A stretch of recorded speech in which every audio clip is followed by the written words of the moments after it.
going to share a little bit more theory and models that might help to orient ourselves in this space of collective leadership, and then we're going to explore it also in an embodied way to really get a deeper sense of, what is he really talking about? So one of the things that sort of helped me make sense of my first meaning crisis that I had in university when listening to the lectures that the business professors held was the integral theory inspired by Ken Wilber. And he's this American philosopher who tried to make sense of all the different disciplines. He combined the Eastern and the Western philosophies. He's even called the Einstein of consciousness because he did such a monumental work in bringing together different spheres of science. And one of the things that really inspired collective leadership a lot is this integral approach, because it brings together the inner and the outer development. And so in a way, what Ken Wilber did was to integrate the different sciences that are often in competition with one another or even in battle, to sort of show where they have their sphere of influence, their sphere of knowledge, and how they can complement each other rather than compete with one another. And so what he did, he developed this very simple matrix with the 4 quadrants. And he says everything that we experience in this world has an outer dimension and it has an inner dimension. So if we look at human beings, we all have this outer appearance, our behavior, these kind of things. These are things that we as human beings have on the outer level and that are visible without any deeper interpretation. So what we, for example, see if we look at an organization is also that the outer appearance of what individuals do, that's the other distinction that he has, the individual and the collective level. On an individual level, we see individual behavior.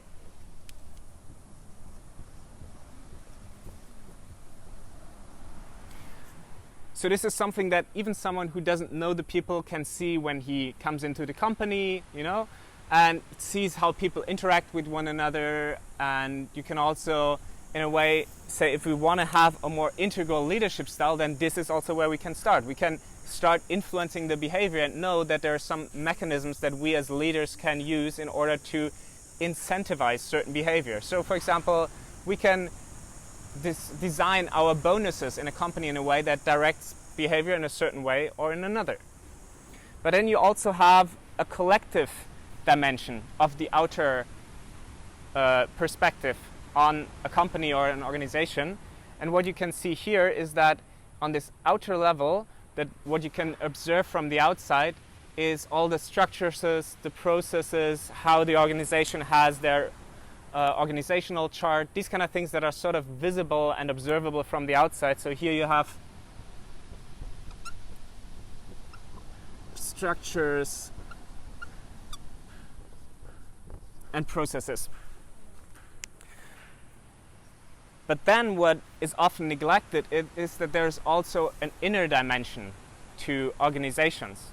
And so this is where, when we go to the individual level, all our motivations, our values of why we're doing the things that we're doing on the outer side are coming from. And this is something that you just cannot observe. If I look at you, I cannot immediately tell what are your values, what is your drive, what is your why. These are things that I need to get into conversation and interpretation with you in order to see them. So here we have, for example, values, motivation. And then there's also a collective inner dimension that is also really important. And on that level, you have sort of the aggregate of all the individual values and motivations, and you would normally call that culture. So here you have the cultural aspect of an organization. So if something within a company doesn't quite flow as you would expect it or as you would hope it, if you see that something's not aligned and we have these tensions that arise, be it interpersonal conflicts or not enough revenue or bad customer feedback, all these things that sort of bring challenges to organizations, or even saying people are just working a lot, people are generally stressed. You could look at all these different quadrants and see how is that reflected, or which of these perspectives are required in order to do something about that problem. So if we take, for example, burnout and stress as a symptom in many organizations that has become so normalized, but it's just not natural, we could look at why is it that we are all stressed and burned out. And so we could look at the structures and see, oh, there's a lot of unclarity about roles, there's a lot of unclarity about processes of how we do things, and that makes people stressed because they take a lot of responsibility for things that they're actually not responsible for, or that everyone sort of feels responsible for but doesn't have an influence on. So we can bring in more clarity on the structures and processes. But if we neglect, for example, then the cultural side and see maybe being busy is sort of a status symbol in our organization, then it will be very difficult to change the behavior of people. And so we also need to work on our culture and see how can we have more dialogue about what is really valued in this company for us as a team, to also change our culture and our expectations that we have towards each other. And then we can look at the behavior and the incentives that we set for certain behaviors. So for example, how is our payment structure? How do we distribute bonuses, you know? Also, these kind of things then affect how we are showing up for work. And lastly, we can also look at who are the people that we are having in our team. Are we attracting a lot of people who are just very driven and feel being stressed is a value for them, or do we want to create a different value and motivation within people? And naturally, these things take longer to develop. So if we want to change the values of people, if we want to change their motivation, that's something that needs a long time. Also, changing culture within a company, as you might know, will take a long time. So these are things that we can change much more quickly, but if we forget about this inner dimension, it will be a lot less effective. So this is an important aspect of collective leadership, to have this holistic, this integral view of the whole organization and all the different perspectives that need to be taken into account. Because if we just focus on one of them, we will most likely not have a very solid footing. It'll be like a chair that only has 3 feet. So we will need to have more perspectives integrated. Any questions around this integral model of leadership to this point? I just wanted to point out something. I mean, to me it seems like outer behaviors can actually determine values as well too. You mentioned that you have to speak to someone, but you can analyze someone's behavior and be like, okay, well, clearly their values, right? For example, if someone's eating McDonald's every day, you know, obviously by those behaviors they're not valuing their health so much, right? So I wouldn't say that that's a value that they're really upholding, although maybe they're just not aware of what it is, and they're not aware to even.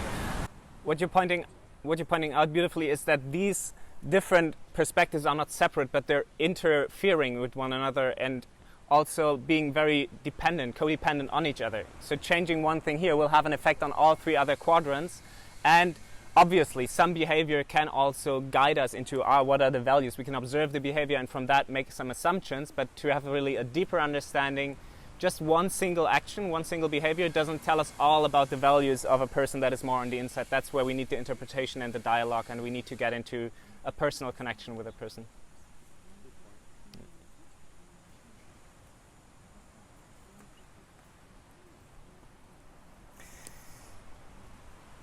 So I see if I can take a quick picture of this, so I can flip to the next slide and share this with you.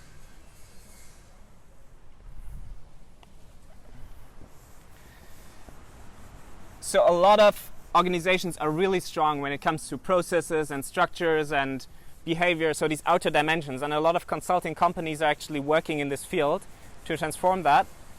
But what is more tricky is sort of the inner dimension, and it needs, as I said, more time and more care in a way for the people around us.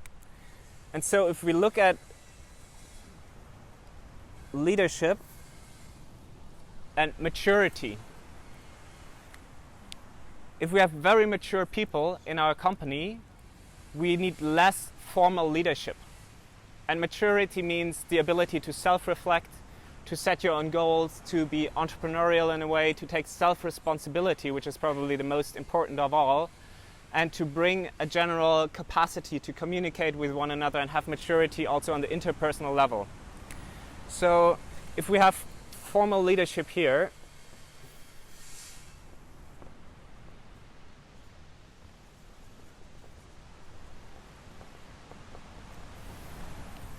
And down here we have the maturity.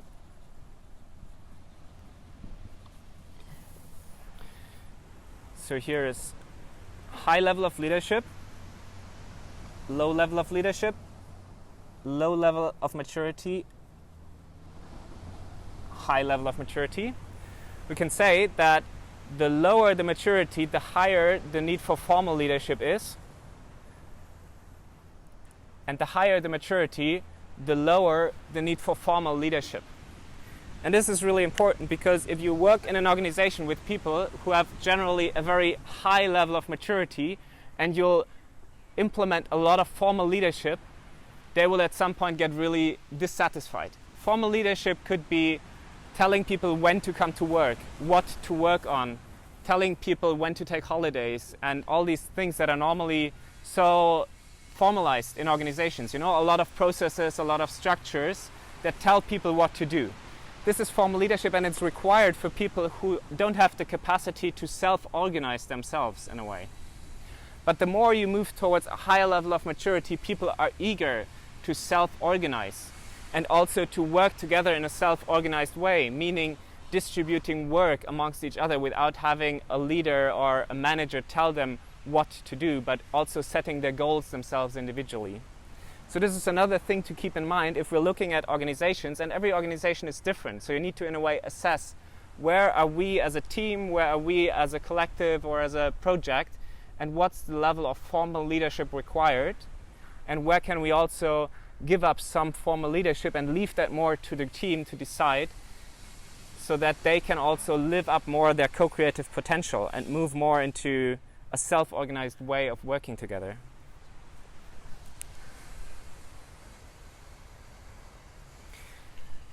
Any question on this chart?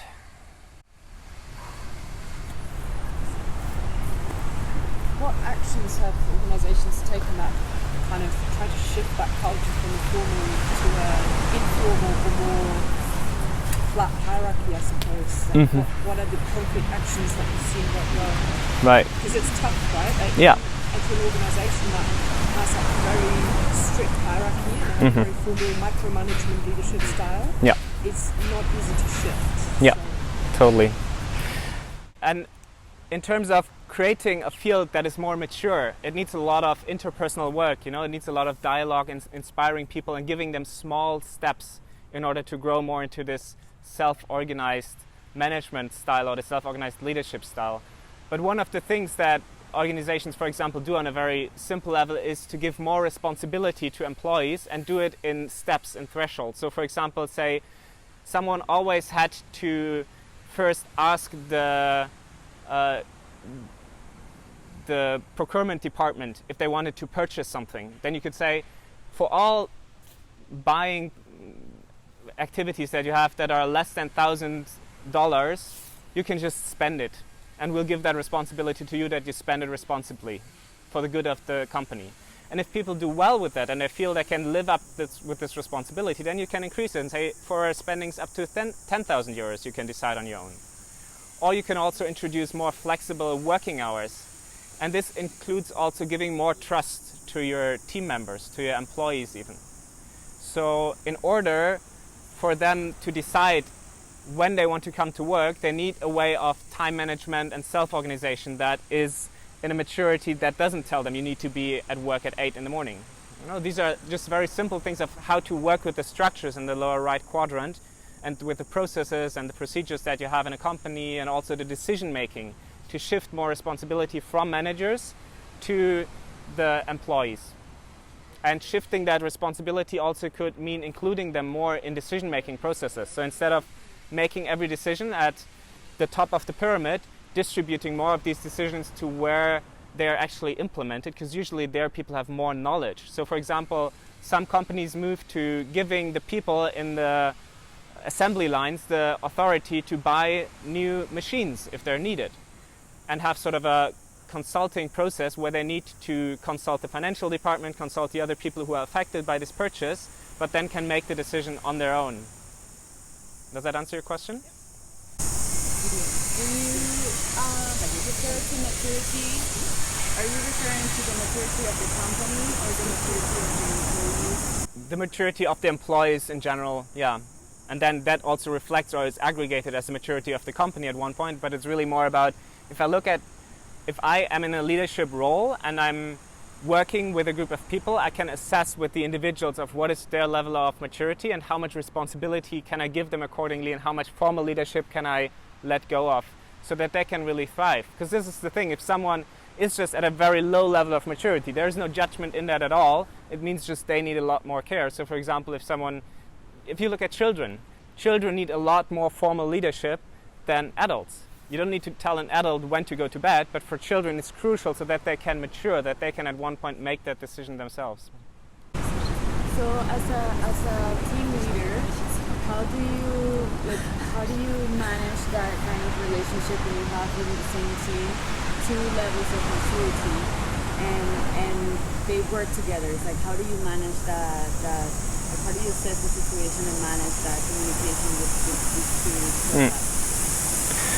So two things that a leader needs to be aware of. One is to, in a way, lead in a different way to, let's say, be in a more personal dialogue with each team member and assessing with them how much formal leadership do you also want, and having that sort of a co-creative aspect in that and asking them directly how much leadership do you want, and they say, hey, I know my colleague, she is very happy with organizing her work herself, but I need more clear guidance. Great, then you have found these two different leadership styles even within one team. And the other thing is then, how can we raise the frequency, how can we raise the maturity by individually supporting team members, for example, through coaching or other tools to help them grow more into this maturity where they can self-organize more.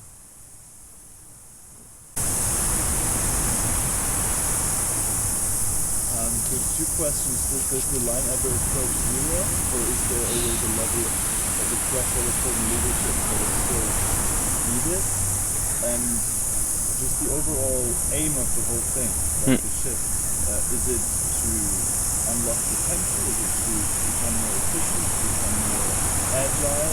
Yeah. And is there also a trade-off?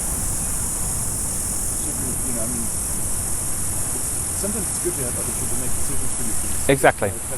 Yeah. So how much nuance? Right. Yeah, great question. So I'll start with the last question first. Obviously, there are some areas also where it's really important to have a very high formal leadership, and these are areas where there's a lot of expertise. So for example, if you go to an emergency room, I want a very formal leadership of someone really knowing what to do and not just communicating with the colleagues and having a 2-hour consensus building process of what to do with my open head, I want them to act immediately, have very clear processes and structures that very strictly determine what needs to be done. But if you move towards more creative, more innovative work and more things that need more perspectives, it's actually good to have more self-organization that needs also this higher level of maturity in order to generate more ideas and to generate more solutions that involve the perspectives of more people involved. And the more people are free to express themselves and choose their work, the more they are then also able to bring in all of who they are. Could you repeat your first question? Does it ever approach zero? Good question. I mean, you could differentiate then also in looking into where is this formal leadership coming from. Here, the formal leadership is coming from an external authority, a boss, so to speak, a manager, someone who's your superior. And yeah, potentially, if you as a team also grow into a maturity level where you don't have that anymore at all, but then according to this collective leadership idea, you would have momentarily, dynamically shifting formal leadership, that someone is creating a space and giving some formal structure so that others can also relax into that they don't have to lead themselves, but potentially everyone has the maturity to lead themselves in a way so that no external formal leadership is needed. But it's usually beneficial to have someone creating this container of formal leadership then for others to also follow that. Yeah. So less formal leadership means more self-leadership in that context. So when do we need this way of leadership? And one of the key aspects is complexity. So one of the problems that a lot of big organizations face today is that the complexity is just increasing, at times even at an exponential rate, and it's just almost impossible for a single individual to have all the solutions. So this image of the leader at the top of the pyramid is becoming quite outdated in such an environment, because it just increases the workload and the complexity to the degree that it's not manageable anymore. So if we look at complexity here, and we have a high or low complexity on this, and then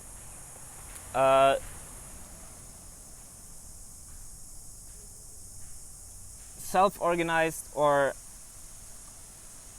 formal leadership here, you can see sort of an evolution happening. So the first mode of leadership, I call it the expert.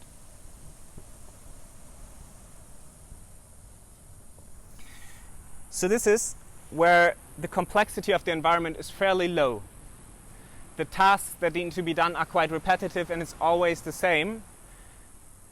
And the level of formal leadership is quite high. So you have a more formal leadership as the expert who takes all the decisions. So he decides what to do and how to do it. These are the two aspects that we're looking at. What is to be done and how do we do it? And the expert decides it all by him or herself. So that means all decisions that come in go through his or her table, but it also means that the workload is increasing quite a bit the more the complexity rises. And the more complex the situation gets, the more people need to work in order to make all the decisions. So if we look at just decision-making process, the expert basically is just making decisions all the time. It doesn't even have time to do visionary work and these kind of things that need to be done in a leadership role as well. So what then is the update? The more we move higher into complexity and move more towards self-organization is then called the achiever.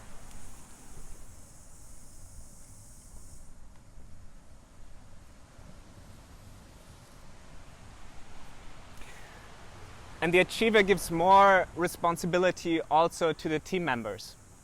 So the achiever still says what needs to be done, but he leaves a lot of responsibility of how it is being done to the team members.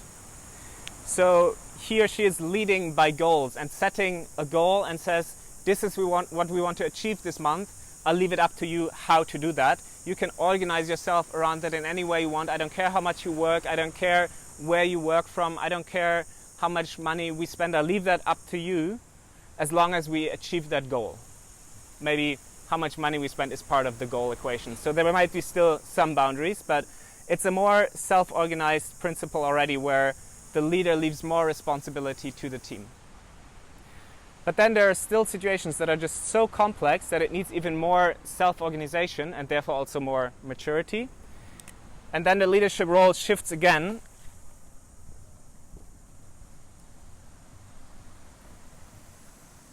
And can be called a catalyst. So the leadership as a catalyst gives even more responsibility to the team. He says, even what we're going to achieve and how we're going to achieve, I'll leave that to you. You are more creative. You know what we want to create. You know which products we want to develop. You know which buildings we want to build. And how you do it is also up to you. And I am just here to support. So one of the main roles of the catalyst is to coach people, is to support them, and also to create the right intersections with the rest of the company and to protect them also from the demands of the company so that they can do their best work, and also to interface with the outside world and clients and customers and suppliers and all these other connections. This is more than the role of the leader, and the leader can also create more of a vision that others then can step into and fill with life and with their inspiration.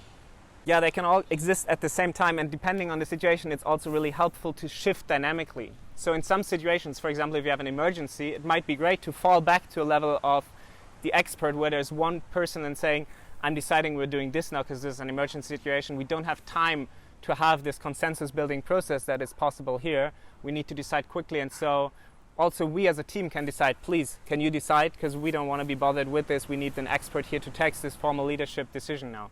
So there's a lot of fluidity to shift between these different models and also, combine them in many ways. And one of the crucial skills for this new way of leadership, I mentioned it before, is listening. And this is sort of the last inspiration that I would like to give you, and then also have another exercise on listening. So one of the theories that inspire our work is the theory U by Otto Schama. He's a professor at the MIT, and he's been working very deeply with leaders and has been putting a language into something that is in other contexts more considered part of the spiritual realm. So he speaks about the open heart and things like that. So he's really framing it in a way that is very accessible for institutions that normally wouldn't be so open to this sort of practices. And to give you just a very brief summary of this theory, if we assume we're at A and we want to go to B, we have a problem and we want to find a solution. And we embark on that path and move in that direction towards B, but on the way we realize something is getting in the way. There's something here that is blocking us from moving to B. So we don't get there with our normal way of thinking. This level for him is called downloading, because we're just listening to what we already know. We only listen to what we are convinced of, and if anyone else has a diverging opinion, we don't really listen to them, but we just have reconfirmed what we already believe. And we see this in the world happening quite a lot, that people are not listening actually to what is being said. So we need to move from this downloading to a factual listening. We need to actually listen to the facts that are out there, and we need to deepen our listening capacity to move deeper into this factual listening. So up here we have the downloading, as he calls it.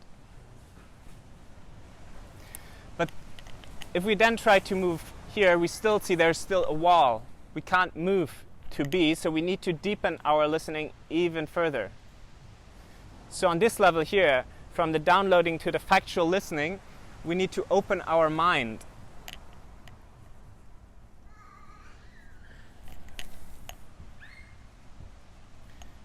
To actually be able to perceive new information. And if that is not enough, if opening our mind and be open to other opinions or other facts is not enough, we need to move deeper, what he calls empathic listening.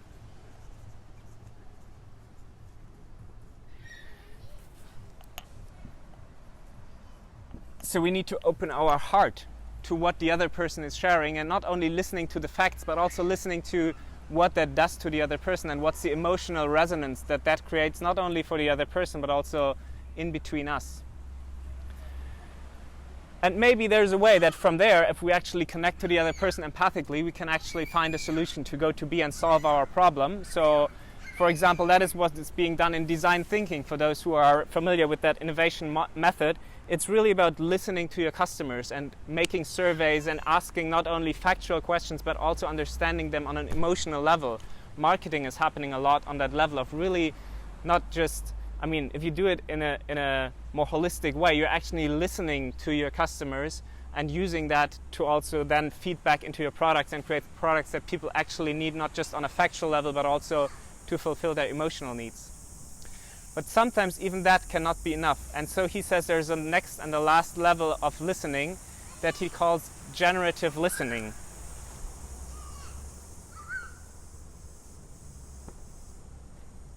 So what is meant by generative listening? He describes this as a way of listening where we open our will.